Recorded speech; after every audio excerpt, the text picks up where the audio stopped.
Good afternoon, everyone. It's great to see you all today. Thanks for being here. My name is Janice Kaminer-Resnick, and I welcome you to our America at a Crossroads program this evening.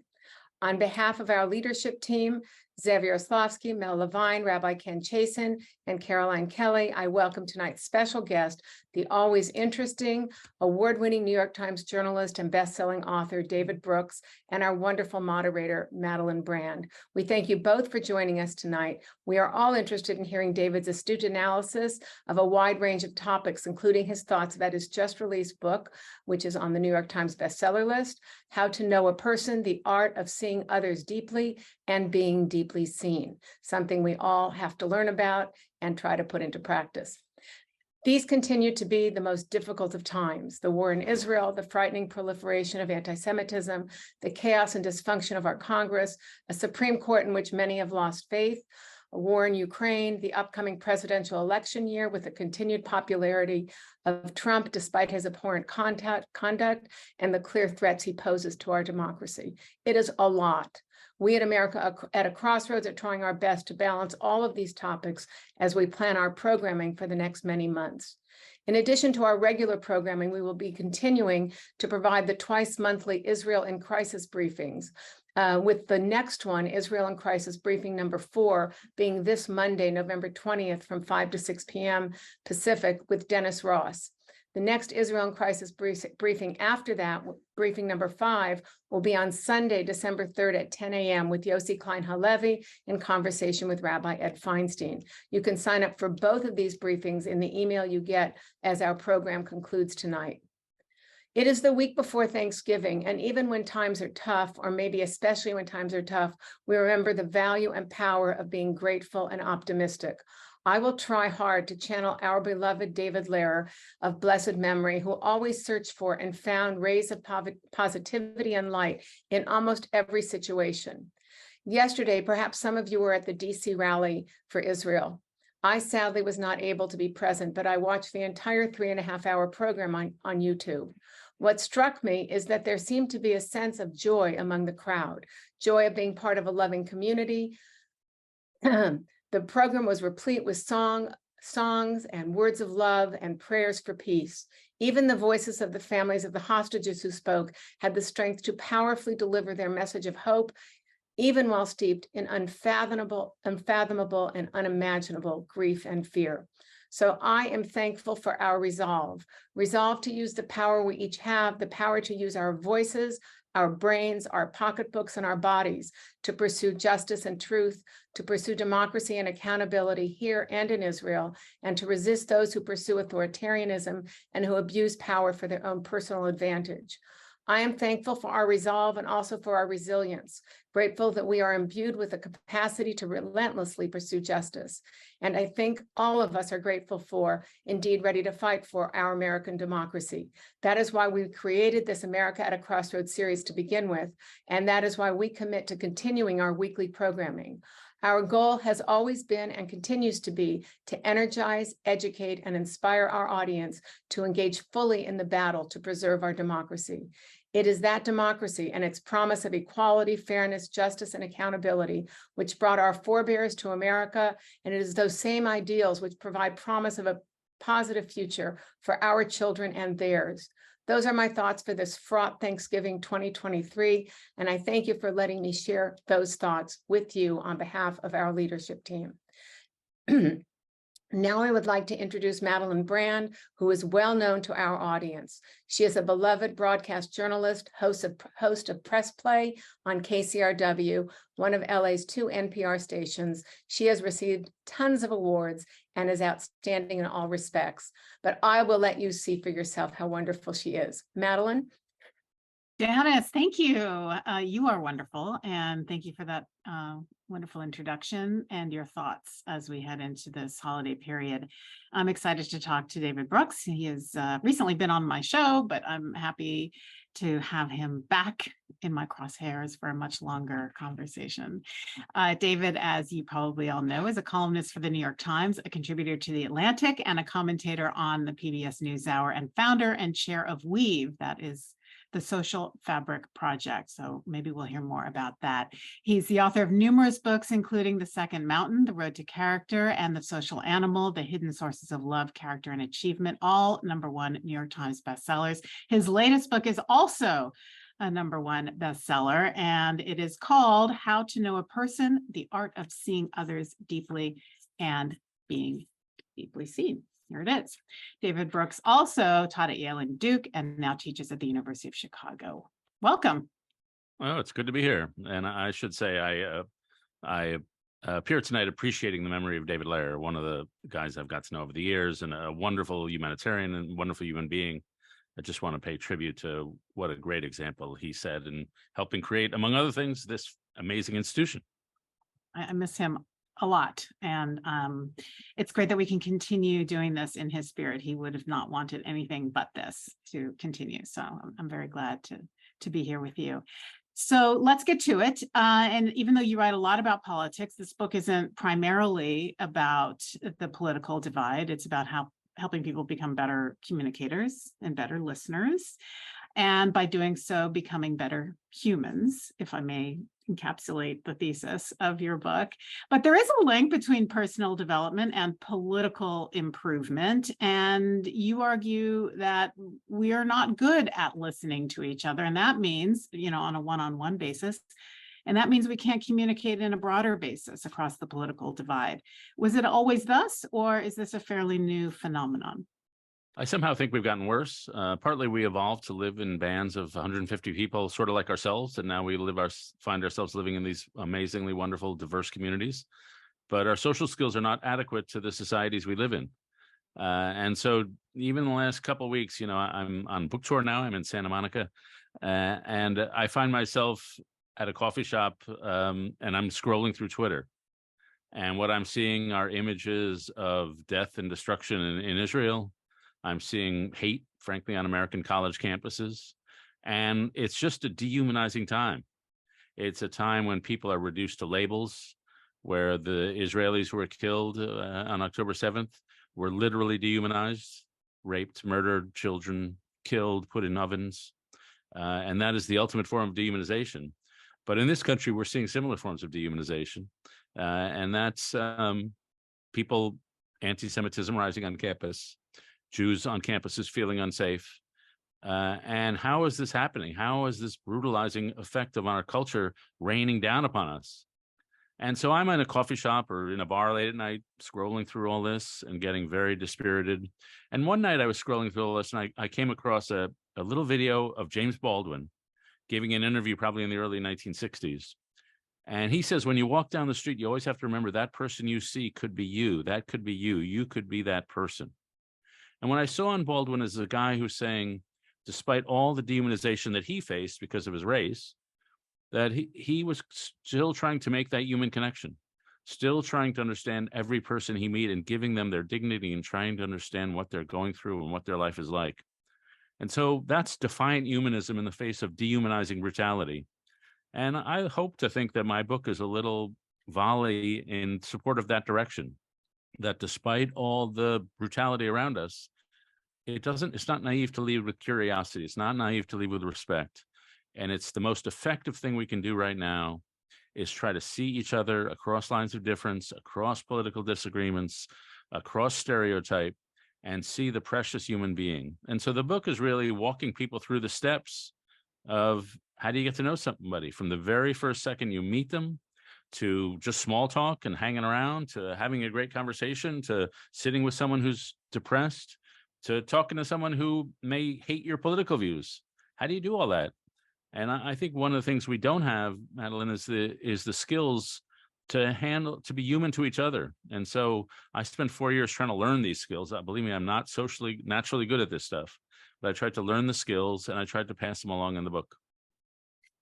Does something change from the personal communication to the group communication, though? Because as we're seeing all of this anger, as you've alluded to, on campuses, we are seeing people students normally who would have probably had great conversations with each other before October 7th, who maybe were not at each other's throat, who were not engaged in very vociferous protests against a certain group of people both ways. So what happens when, fair-minded individuals, intelligent individuals, individuals who are normally kind in their one-on-one interactions get swept up in the group? Yeah, well, I've been teaching it, as you mentioned, at college campuses. I've been teaching at Yale for 20 years, and I'm about to teach in my alma mater, Chicago. And I can tell you, it's become more dehumanized. My students are way more afraid of each other now than they were 20 years ago. 20 years ago, they loved having arguments. Now they're a little afraid of being arguments because they may be judged. And I would say the thing that's happened over the last 20 years is that a group of ideologies on both the left and the right have decided that life can be explained by a series of us-them categories, that you're either an oppressor or an oppressed. If you're on the left, so you're either a colonizer or a decolonizer. And on the right, you're either an elite or part of the people. And if you divide the world into us, them, into good versus evil, then you reduce people to groups, and the individual doesn't matter. And so if you give people a Manichaean us-them category, they will seize it because it makes them feel so good. I understand the world. There are those evil people over there and us good people and innocent people over here. And once you've done that, you've totally dehumanized people. And so my advice in this circumstance is to see people on three levels. First, to see them for the unique individual that they are. They're not primarily a part of a group. They are the unique person who will never be replicated. And second, they are part of a group. So if I saw a Black person without seeing their race, I wouldn't really be seeing them. If I saw a Jew without seeing Jewishness and Jewish heritage, I wouldn't really be seeing them. So you got to also see their group. And then you've got to see their social location, where they fit in the social hierarchy. And if you can see people on these three levels, then you're seeing the fullness of them and the complexity of them. And that's just a better way of seeing. And then if somebody comes critiquing me, it's not war. It's an exploration. Why do we disagree? And so there's a guy in Israel named Mika Goodman who said, when you're having an argument with somebody, the fun thing to do is to say, let's find the disagreement under the disagreement. If we disagree about the Middle East, why? And I've learned as a journalist never to ask people, what do you believe? I now ask them, how did you come to believe that? And suddenly they're telling me a story about some experience or some person who shaped their values. And suddenly we're not having a confrontation, we're having an exploration. Why do we disagree? And the final thing I'd say is that when somebody's critiquing you from a political disagreement, even over something as hot-tempered as the Middle East right now, the first thing you can do is to resist the urge to get defensive, resist the urge to shout back, and just try to stand in their standpoint. It's to say, tell me more about what you think. Where did this come from? Tell me more, tell me more, tell me more. And I may never persuade you if we disagree, but at least by being curious about your point of view and where it comes from in your life, I'll be showing you respect. And in any conversation, respect is like air. When it's present, nobody notices. When it's absent, it's all anybody can think about. So I want to at least show you some respect by being curious about your point of view. And that way you can have a productive conversation instead of, frankly, a hate-filled screaming match. Right. So just sticking with the campus part for just a question or two more.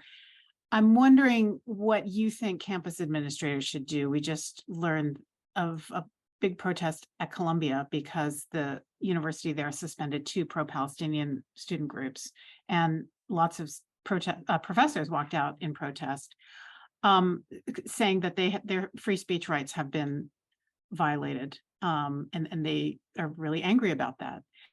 And this is happening all over the country. And I'm wondering what you think, as someone who does work at a university, has worked at many universities for a very long time, if you think these administrators are making a mistake or if they're doing the right thing. Yeah, I think they're not going far enough right now. So we have DEI, these diversity, equity, and inclusion programs, and DEI as a principle is absolutely necessary.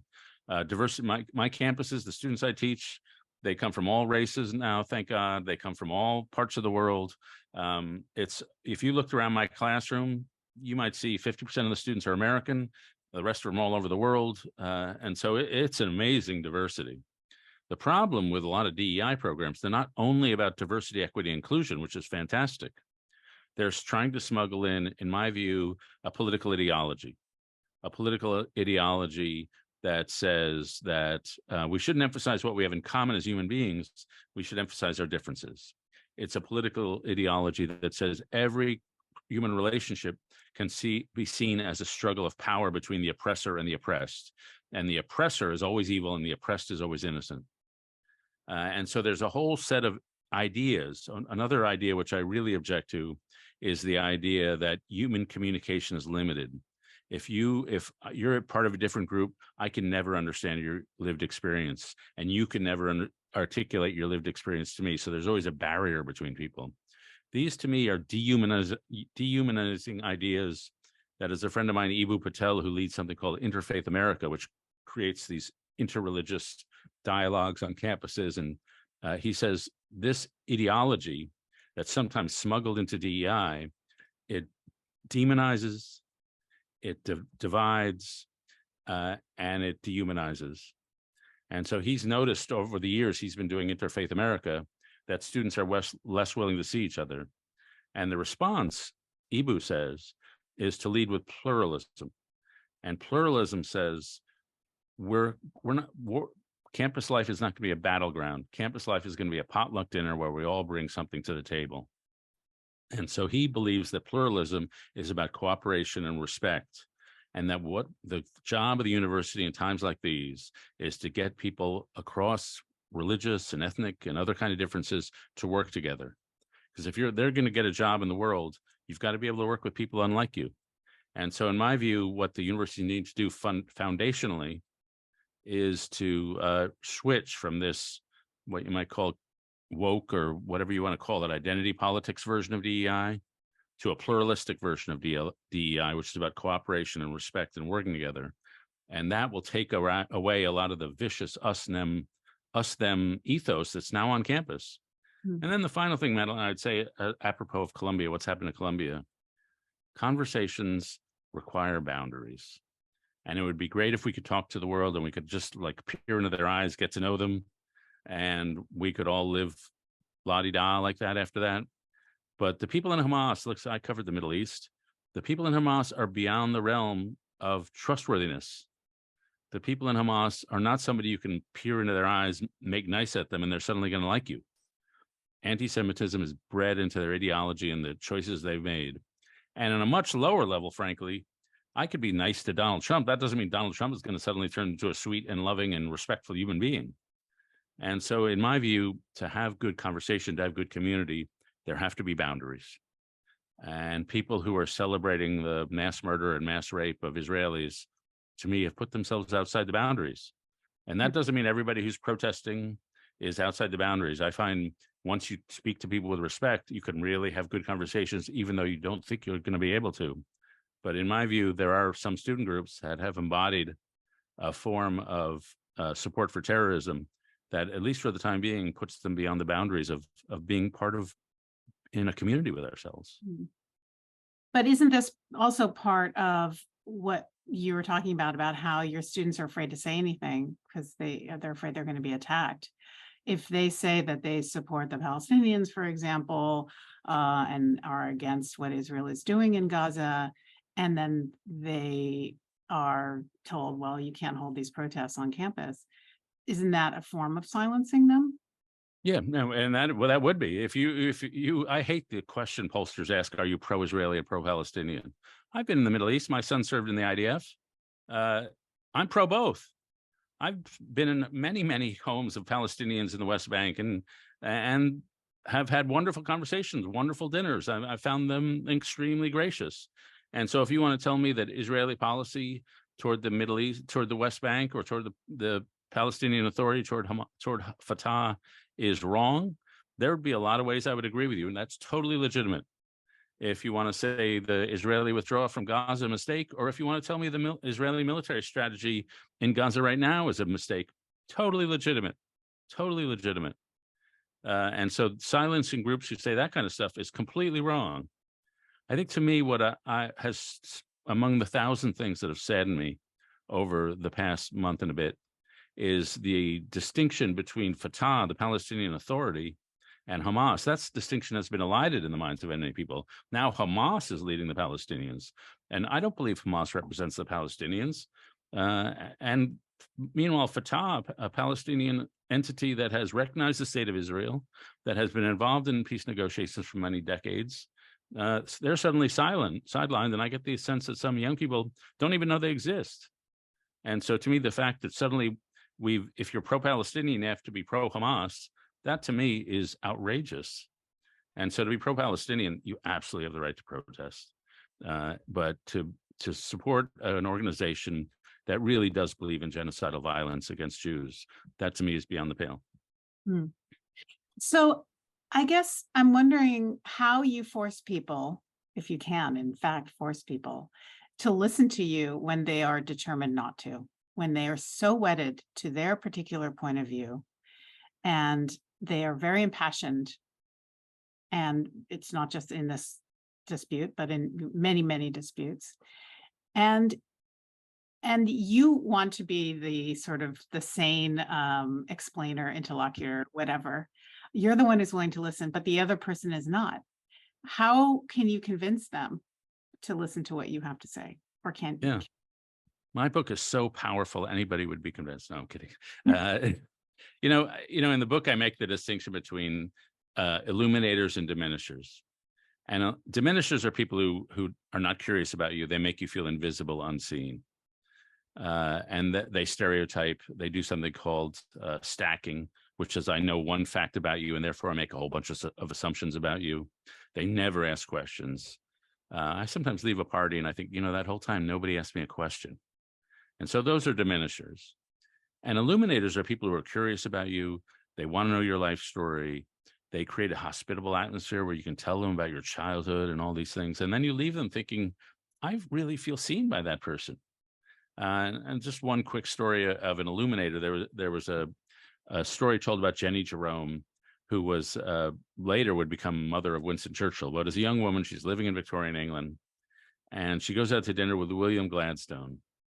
And Gladstone, after dinner with Gladstone, she thinks that guy is the cleverest person in England. And then a couple of weeks later, she's seated at dinner, and it happens to be next to Benjamin Disraeli, Gladstone's great political rival. And she leaves the dinner with Disraeli thinking that she's the cleverest person in England. And so it's great to be Disraeli. We want to make people feel special, that they are so clever that we appreciated so much of what they said. We take the little things they said and we expand upon them. We build them and we make them feel they've contributed to something you acknowledge. So the question you're sort of asking is, what do you do when you got a diminisher who's just not curious about you? And all I can say is, first, try a little curiosity. Ask a question. See if they're curious back at you.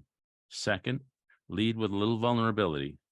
I'm feeling uncertain about X, and see if they reciprocate with a little vulnerability. And if they do, then you've got a little opening. And third, lead with some respect. I'm sure you get this. I get this all the time. People write me really nasty emails. And if I write back and say, curious about your point of view, where'd you come up with it? And they see that I'm showing them some respect, 95% of the time, they turn around immediately and their tone totally changes. Suddenly they're decent and civil. I find that showing a little respect to people is a magic elixir 95% of the time. Now, there are going to be some people who you will never reach. There are going to be some people, especially on the subject of the Middle East, which is so core to a lot of people's hearts and souls, where they're just not listening. And I have to say, if there's a way to break through to those people, I have not found it. To me, a great conversation, a great relationship just has to be reciprocal. In order to behold someone, you have to be willing to be beheld.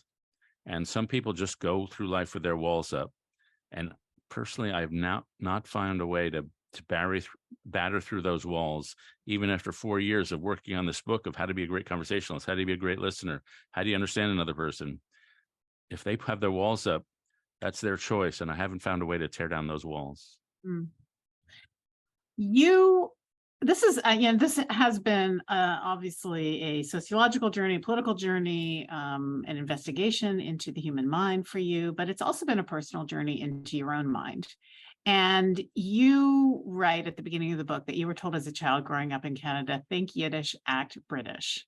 So it's a great phrase, but what does it mean? Yeah, so I say in the beginning of the book, if you remember the movie Fiddler on the Roof, you know how warm and huggy Jewish families can be. They're always dancing and singing and tradition, all that kind of stuff. And I grew up in the other kind of Jewish family, and so we were super intellectual. We were living up here, and so it was a great family to grow up in. We had these interesting Thanksgiving conversations. We had one I remember on the evolutionary sources of lactose intolerance. We had a ton on the history of Victorian funerary monuments. And so we were pretty cerebral. And I grew up that way. And then, when I was 7, I read a book called Paddington the Bear, and I decided I want to become a writer. And so that too is pretty cerebral. When you're writing, you're pretty much alone. I'm alone every day these days, my whole life, basically, from 7 in the morning till about 1 p.m., just writing. When we were married, my wife and I thought we were going to have all these long, luxurious breakfasts talking about world events.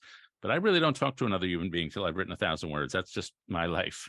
And I used to wear a Fitbit, and it would show that it thought I was napping between 7 and 1 p.m., but I was writing and my heartbeat was low. And so it thought I was asleep, but I was just doing what God meant me to do. And so that's a solitary way of living. And then final quick story I tell in the book is in high school, I wanted to date this woman named Bernice, and she wanted to date some other guy. And so I remember thinking, what is she thinking? I write way better than that guy. She should be dating me. But she had different values. But I learned over the course of really middle age that if you live emotionally cut off from people, you're not only cutting yourself off from danger, from vulnerability, you're cutting yourself off from the holy sources of life itself. And so I decided as a middle-aged guy, I needed to change how I carried myself through the world. I needed to be more vulnerable. I need to be capable of greater intimacy. And frankly, I need to be better at emotional expression. And so that cerebral way of living through life was just inadequate to me. And so I've been on this journey to become a more fully human person, more emotionally open, more vulnerable. And a lot of people have told me, David, you're very different than you used to be. And I take that as a mark of pride, because I hope I'm growing. I hope I'm still changing. And I've learned through life, you're never too old to utterly change who you are. Really? And so this has been just a period of exploration and discovery, even, in the last third of my life, probably. But you could argue that your previous way of being was really good, was very successful for you. You achieved the highest ranks in journalistic professions. You're at the New York Times, the Atlantic, you're the NewsHour, NPR, all of that. So you were mightily rewarded for your previous way of being. So what was it that said to you, this is not the way to go? What was there one particular event? There was no one particular event, but I remember, I'm now, as I mentioned, in Santa Monica, but I remember the first time one of my books hit the bestseller list, and it was 2000, and I'm again in LA, and I'm driving on Sunset Boulevard, and my agent calls me to tell me your book's on the bestseller list. And of course, as a writer, you sort of dream that this is going to happen. And I was stunned by how I felt at that second, which was nothing. Being on the bestseller list was something that was out there. It was not anything that was happening immediately to me. Somebody at a Barnes and Noble 1,000 miles away was buying my book, and that's great. But it was not as rewarding as I thought it would be. And I've achieved way more career success than I ever thought I would. And I can tell you that career success has spared me the anxiety I might feel if I thought, oh, David, you're a failure. But it hasn't given me as much positive joy as you would think.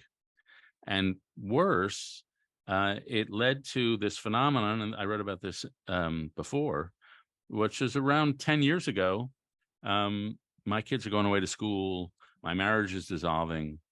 I'm living in a little apartment in DC, and I'm not socializing, and I'm going through a sort of a crisis. And I do what any middle-aged male idiot would do, which was I tried to be exactly. I tried to work my way through the problem. I just turned into a super workaholic. And if you had visited my apartment, which nobody was doing, and you'd gone to the kitchen and pulled out the drawer where there should have been silverware, there were just Post-it notes there. And if you'd gone to the place where there should have been plates, it was stationary. And so that little thing is a symbol to me of a life not spent being as emotionally open as I could be. And so at that point, I was in the valley. I was in a period of pain and suffering, which, we all go through. And there's a quote from a theologian, Paul Tillich, who says that moments of suffering interrupt your life and remind you you're not the person you thought you were. They carve through the floor of what you thought was the basement of your soul, and they reveal a cavity below, and they carve through that and reveal a cavity below. So in those bad moments, you see deeper into yourself than you'd ever seen before. And you realize that only spiritual and emotional food will fill those depths. And so I learned the thing that everybody should learn at age 4, which is the success, the happiness and joy and fulfillment of your life will come a little from your career. And I have a great career, and I really value the chance to write and say what I think. But most of the things that really matter are not that. It's the quality of your relationships. It's the quality of your marriage. It's the quality of your character. And it's your ability to just be a decent presence to those around you. And so that's the most important thing. And I felt that I had some work to do. Are you still working on it? Or do you feel like you're No, I'm perfect now. I am absolutely no, it's a long way to go. And so, for example, two things I'll say. First, I wrote a book called The Second Mountain about 4 years ago, and it was about how not to care about money and material things. And so the book comes out, and I'm preaching the gospel of how to really make commitments to others.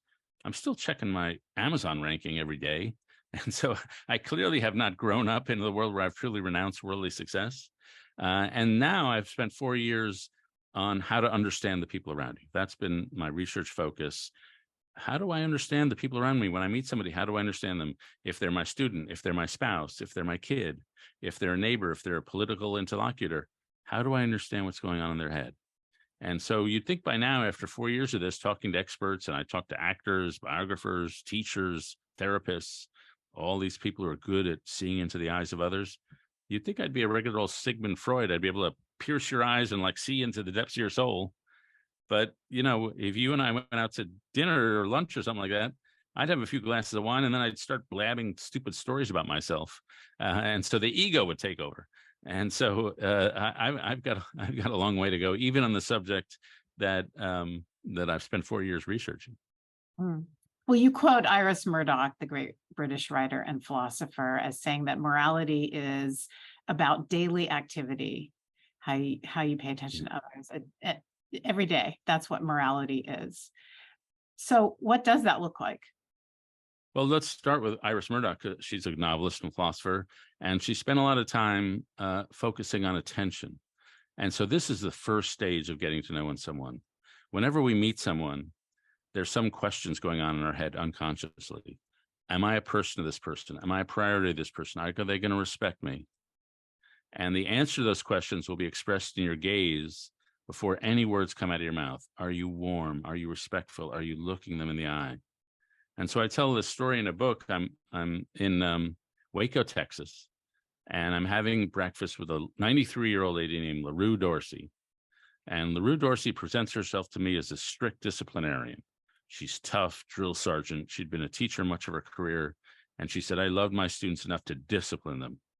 And so I'm a little intimidated by her. And so into the diner comes a mutual friend of ours, this guy named Jimmy Durrell, who's a pastor. And he pastors people, homeless people. He has a church called Church Under the Bridge, which is under a highway overpass where the homeless live. And he sees us. He walks up to our table. He grabs Mrs. Dorsey by the shoulders, and he shakes her way harder than you should shake a 93-year-old. And he says to her, Mrs. Dorsey, you're the best. You're the best. I love you. I love you. And suddenly that stern disciplinarian lady instantly turns into this eye-shining 9-year-old girl. And she's just suddenly another human being, because the quality of attention Jimmy brought to her brought out a different version of her than I was bringing out. And partly it's the warmth of his personality, but partly it's Jimmy's a pastor. And so anytime he meets somebody, it's as if he knows I'm meeting someone made in the image of God. I'm meeting somebody with a soul of infinite value and dignity.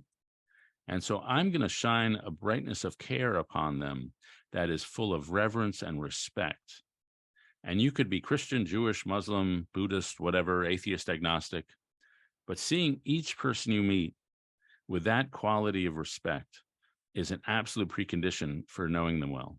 And what Iris Murdoch really got, and she really got it from Simone Weil, this Jewish woman who died during World War II, which is that attention is the ultimate act of generosity. And so the very first stage of getting to know each other, someone before conversation, before anything else, is that act of total attention and pausing and saying, I'm really going to pay attention to you. And then not only that, but I'm going to see you with generous eyes. I'm going to see you as a person who's doing the best they can in the hard circumstances of life. Or as Iris Murdoch said, our goal here is to cast what she called a just and loving attention on others. And if we do that, then we'll bring out better versions of them. If I see potential in you, you'll begin to see potential in yourself. And I'll just see you in a way that lays down a code of respect and appreciation that we can then build on to have an actual relationship. Do you think you can do that with everybody, or there's some people who are just, you can't do that with, that they are too far gone, morally, ethically, they're just bad people? Yeah, there are some bad people, or some people who are so afraid and fearful, and life has abused them so much that it's hard to reach them. But in my view and in my experience in life, you should always lead with trust. Sometimes you're going to be betrayed, but it's still better because most people are trustworthy. And if you lead with trust, most people will try to do the best they can. And second, and as you're asking the question, I was reminded of a friend of mine named Sarah Heminger, who runs this organization called Thread in Baltimore. And Thread basically takes the thousands of underperforming kids in Baltimore schools, and it surrounds them with volunteers who are basically like an extended family. There are 4 volunteers who bring them to school, bring them lunch, do what any aunt or uncle would do. And then around them, there's a group of people they call grandparents, and then another group who are contributors. So there's this network of people surrounding each of these kids. And these kids have been betrayed often in life. They've seen relationships break down. And so when the Thread volunteers knock on their door and say, I'm here to bring you to school, I'm here to help you have lunch, I'm here to get you a bike, I'm here to help you with life, the kids are like, this is just going to be another person who betrays me. And so they slam the door, or they say, don't show up here again. And the rule of Thread is there's no exit. The volunteers are told to just keep showing up, even if they reject you. And as Sarah says, if somebody keeps showing up for you after you've rejected them, it's life-changing. And it's also life-changing for the person who's been rejected and who keeps showing up. And I think the lesson of her experience is, if you show you're trustworthy, even to somebody who's rejecting you, even to somebody who's been hurt by life and betrayed by life, that's your one avenue into them, and you can break them down. So there, I've been around Thread a lot in Baltimore, and the young people are, once they've learned to trust, they are transformed, and the volunteers are transformed. And so my lesson is, you may think this person hates me, this person is unreachable, but most people are hungry for love. And the one thing I've learned reporting this book is, and I'm sure you encounter it in your job every day, people love to tell their story. And if you ask them about their childhood, they will tell you their story. And I mentioned in the book this guy, Dan McAdams, who studies how do people tell their life story. And he pulls them into his office. He asks them a bunch of questions. Tell me about the high points of your life. Tell me about the low points. Tell me about the turning points. And then after 4 hours, he gives them a little check, which is like compensation for their time. And a lot of the people just push back the money and say, I don't want to take your money. This has been the best afternoon I've had in years. And the lesson is, people are dying to tell you their story if you only ask in the right way. So if we are all so hungry for this, why aren't we getting it? Why aren't we giving it to each other? What happened? Yeah, I think a lot of us are too shy. A lot of us are too nervous. A lot of us are too egotistical. We're so into ourselves, we don't think about other people. We don't care about other people. But the number one thing is we underestimate how much we'll enjoy talking to other people. And so there's another researcher I met while writing on the book named Nick Epley, who's at the University of Chicago. And he's a social psychologist, so he knows that that human beings, more than anything else, people love connection. Human beings like to be connected to other human beings. And so he's having this thought, and he's riding a commuter train up to his office in Chicago. And he looks around the commuter train car, and nobody's talking to each other. They're just on their screens with their earbuds in. And so he's a researcher. So the next time, for the next several months, he pays people on the commuter train, $50, whatever, to talk to the person next to you. And then they interview them after the train ride. And almost without exception, everyone says, this was the best commuter train ride I've had in a long time. We underestimate how much we'll enjoy the conversation. Extroverts love the conversation. Introverts love the conversation. We underestimate how quickly people want to go deep.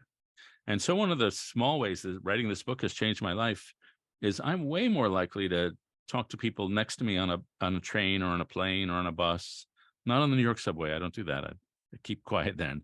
But so yesterday I flew from Miami here to LA, and I'm sitting next to a guy who was a rock musician in some band. He had a pretty significant career. Then he went into tech. Then he was in acting. Now he's in interior design.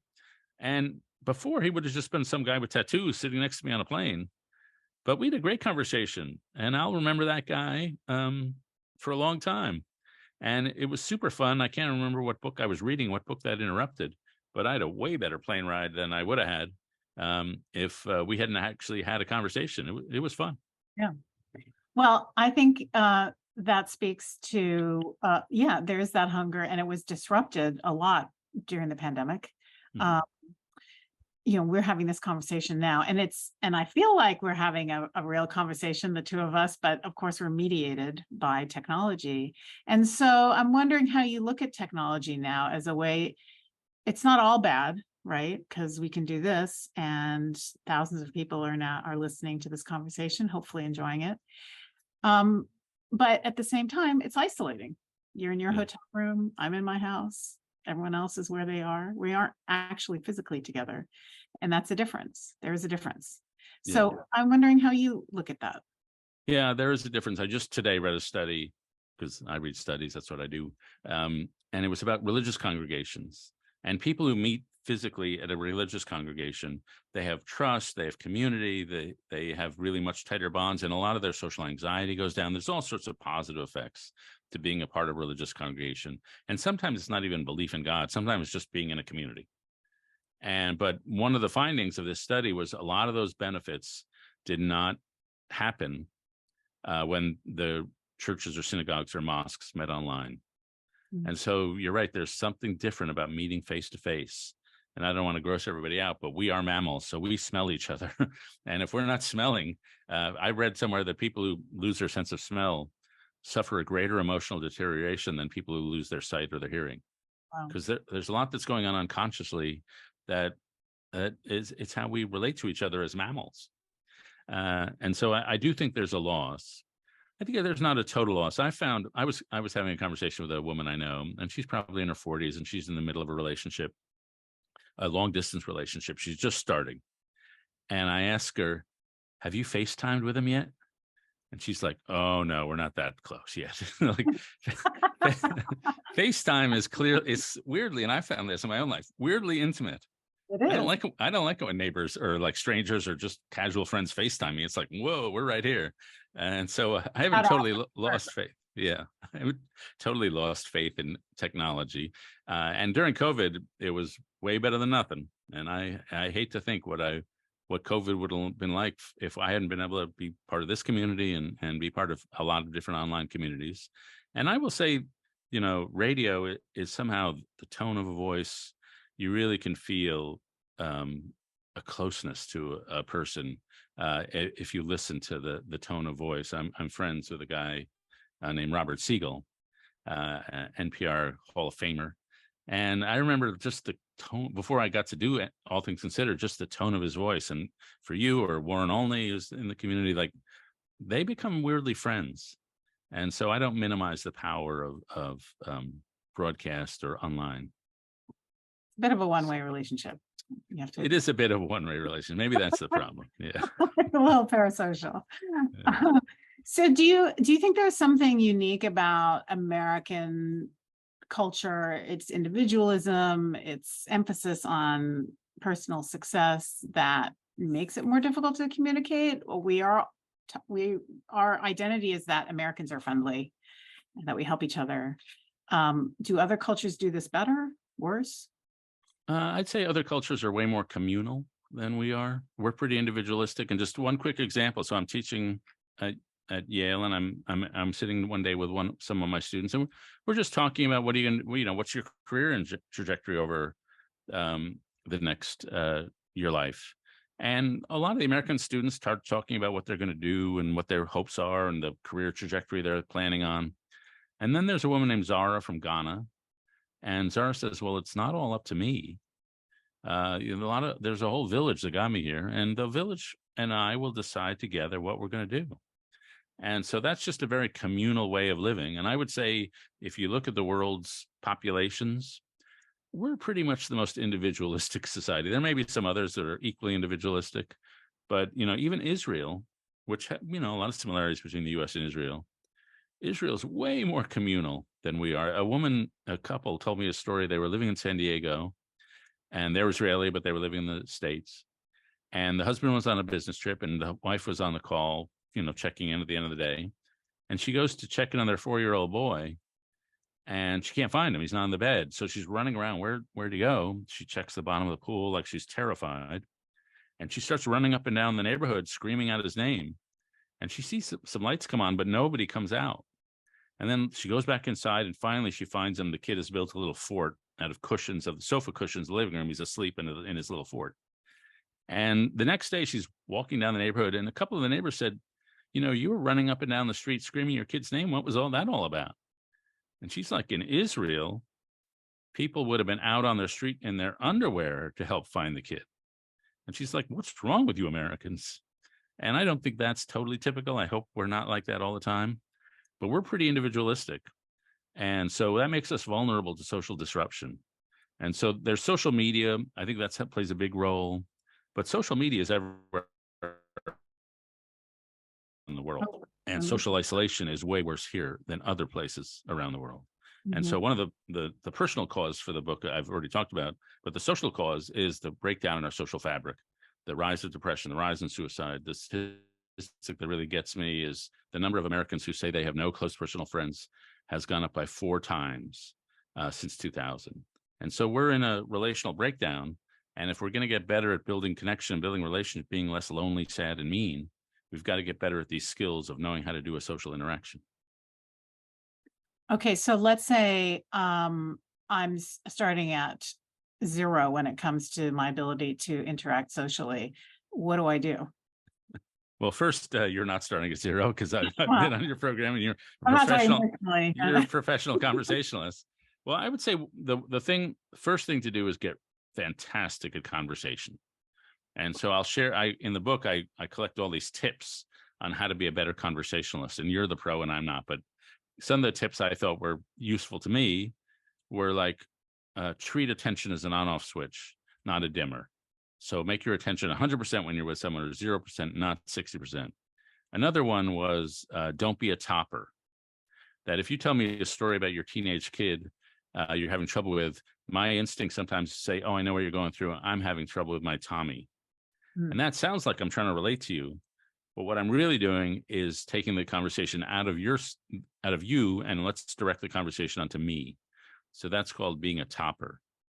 And then another thing that's really important is asking great questions. And the quality of your conversation depends on the quality of your questions.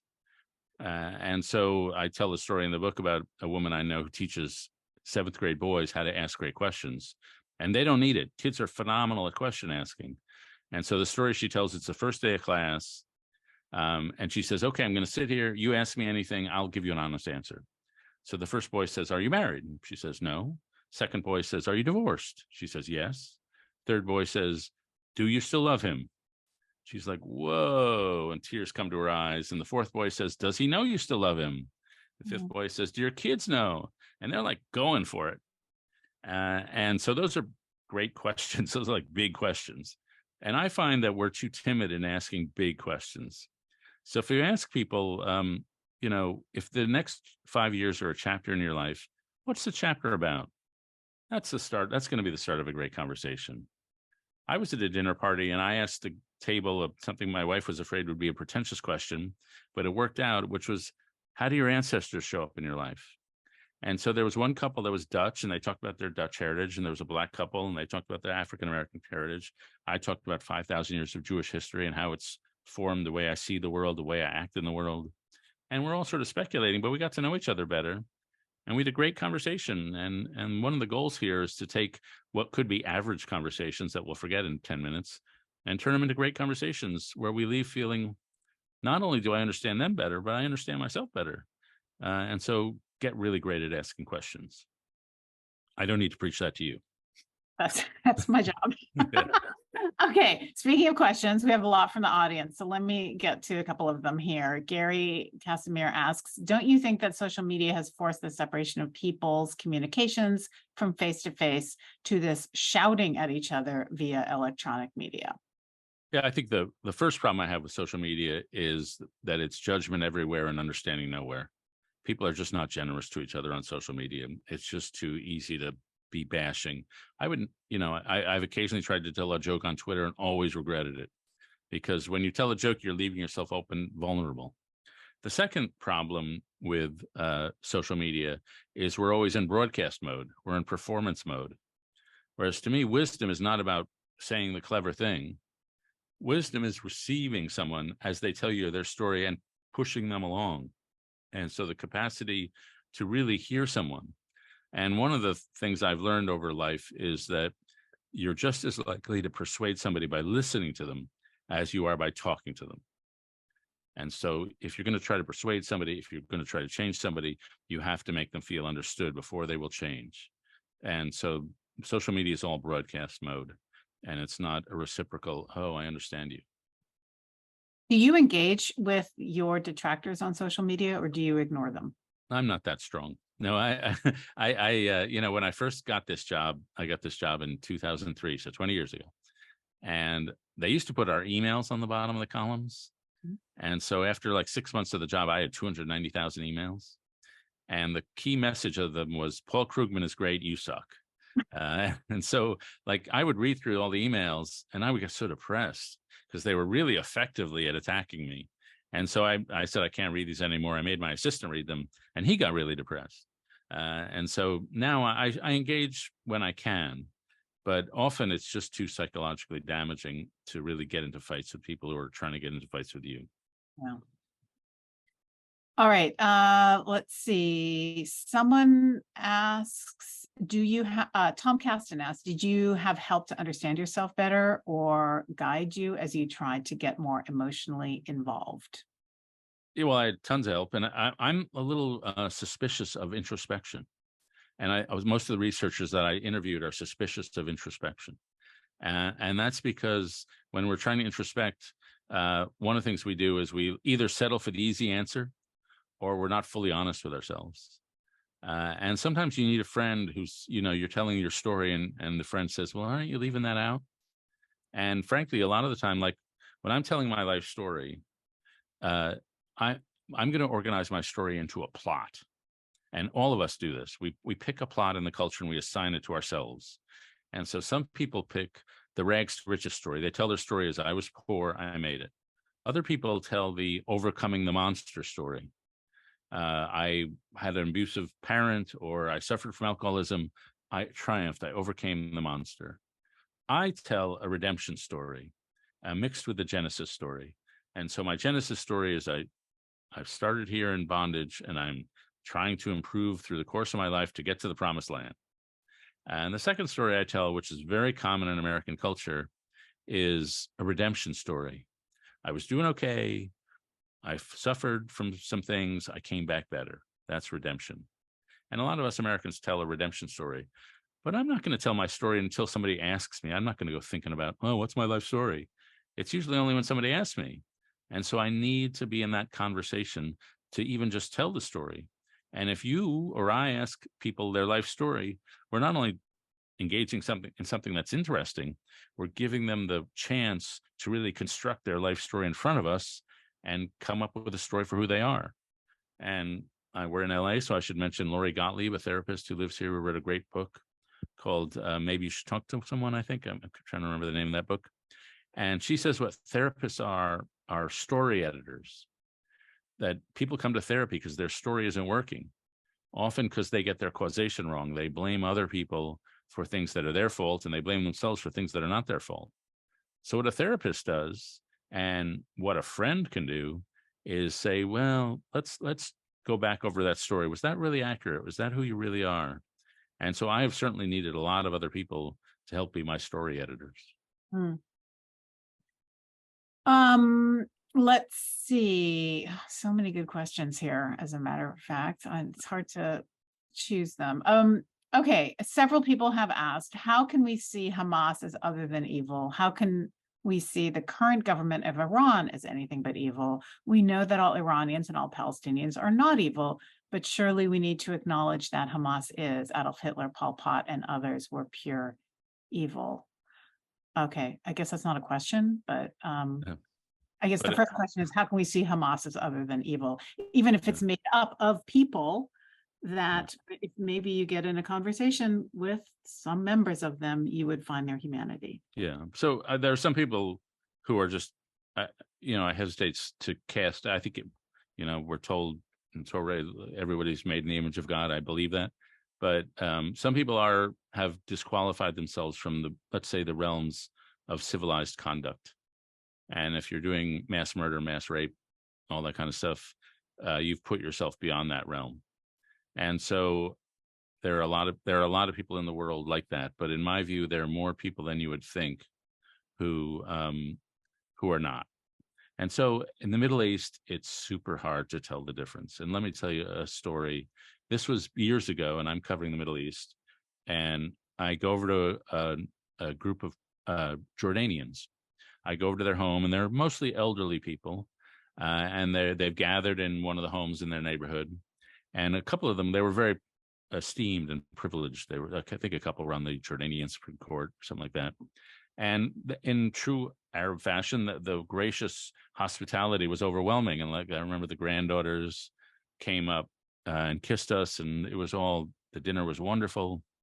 And toward the end of the dinner, we get in a conversation with the gentleman, the elderly gentleman. They were all men, of course, in that culture. And one of us Americans raises a mass shooting that had just happened at a discotheque in Tel Aviv called the Dolphinarium. And if people remember that story, somebody shot up a bunch of basically new Russian emigres, young women mostly, who were waiting in line outside of this discotheque. And we asked, do you approve of that? And they were like, yeah, they were going to breed future Israeli soldiers, so it's legit. And I'm appalled. And so the paradox of the Middle East is you're sitting there in this gracious, you had a wonderful 2 hours, and then an opinion comes up you find appalling. And I don't storm out. That's reality in the Middle East. And when Yitzhak Rabin shook Yasser Arafat's hand, he was shaking the hand of a guy who killed or been responsible for the death of a lot of Israelis and a lot of Jews. And he shook the hand. And I think it was extremely distasteful to him, but it's the Middle East. And despite what a lot of people in this country think, Middle East rules are not like our rules. It's a very different region. And if you think you're understanding the Middle East by projecting American racial politics onto it, you are not understanding the Middle East. And so I would say my lesson from that Dolphinarium experience was that some people are going to say things that I find abhorrent and reprehensible. And yet I have to admit there's still some humanity there. And I probably said things at that dinner they found abhorrent. And so I guess my final conclusion from this little story is that, yes, there are some people like Hamas, like the leaders of Iran, who are simply so barbaric. They to try to reason with them and think that you could have a human connection with them is impossible. And that some people you just need to beat. But within a lot of these communities, there are more people than you think who have some basic humanity upon which to build a connection. Okay, I think that is a positive note to end on. So, and we have come to the end of our program. So I want to thank you so much, and congratulations on the book becoming a bestseller, even though, according to you, that you don't care about that. The kids who will be my inheritors care about it. This is the book, everyone. Go buy it. and learn a lot. I learned a lot reading it. Thank you very much for joining us today. Well, I've enjoyed having 2 conversations with you in a relatively brief period of time. So I thank you know, very me much. too, me I know, too. thank you. Hopefully we have many more in Okay. the future. So have a great night. Okay. And don't forget, everyone watching this, to fill out the poll, which is available about your listening and watching habits. And then there will be a special Israel in Crisis briefing number 4 on Monday at 5:00. So this coming Monday at 5:00 with Dennis Ross, and then we'll be off on Wednesday for Thanksgiving. And then the next Wednesday, we'll have the former editor of the Washington Post, Martin Barron, in conversation with Pat Morrison on the topic of power struggles between politics, money, media, and tech. So tune in for that. I will see you pretty soon in December with a conversation with Franklin Foer. So I look forward to being back with you again. And until then, have a wonderful evening.